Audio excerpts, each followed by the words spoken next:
Hi, my name is Asiya. I'm from Fort Worth, Texas. I'm 18 years old and I'm an artist for a living, at least currently. And although I really am good with my hands and I can absolutely do what it takes to get the full picture, that's not really all there is whenever it comes to me. I really just use painting as my main job to get closer to my side dream job, which is really just acting. I mean, ever since I was born, I had a love for Survivor, was raised on it, but also had a love for film. I was 6 years late to the Survivor part, but I got caught up, okay? Unfortunately, how I was raised really rough and really poor. I was raised by a single mom who worked at a car wash just to put food on the table, and who was a narcissist, a drunk, and an addict.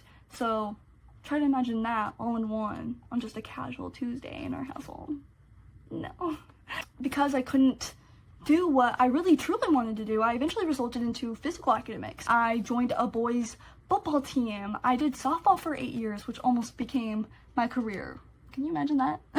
Me coming on Survivor. No.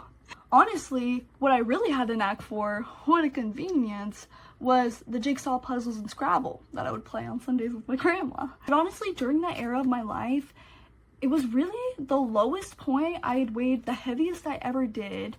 I was 14, pushing almost 200 pounds.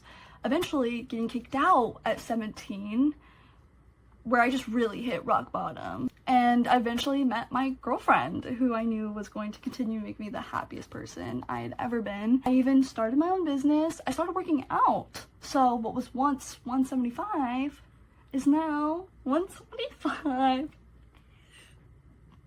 No, but being born without money, without resources, living in a small town that will be almost impossible to crawl out of, it's just not a realistic path for me to take to fully accomplish my dreams. And if you can't take one path, there will always be another called Survivor, where Jeff Probst is, come, apply, be on Survivor. So, here's my pitch. I genuinely believe people are going to see me as this young, oblivious, dependent girl, when in reality that is the exact narrative I'm using to continue to slither through the shadows and make the big moves that not only usually wouldn't be suspected from someone like me, but also usually wouldn't be able to go unnoticed, allowing me to play the ruthless game that I am not afraid to play. Once I'm able to sneak past everyone and make it to the merge, I'm basically unstoppable at that point. And I mean, who I am as a person. Some of them might seem like negatives, but one person's negative can be an advantage in the game, such as me being a people pleaser, me having an immense sense of humor, which seems like I'm boosting my ego, I swear. But I did a comedy bit in 3rd grade as my talent show. They can vouch for me, okay? One person's enemy can be an ally the next. Same with me being open. At least that means that I will never have a closed door. That isn't even adding the fact that I love puzzles, I'm great with my hands again, and just sitting on top of so many lies. As soon as I hit that beach, I can't help but think I'm set up to win. It's very rare to see someone win who honestly actually needed it. Not that it could help, but that they actually needed it. On top of all of the other factors that come into play. Just how young I am. The younger generation still gets a bad rep for being too lazy, not being resourceful enough. The fact that I am an LGBTQ+ minority. I'm a woman. We're seeing more women winners.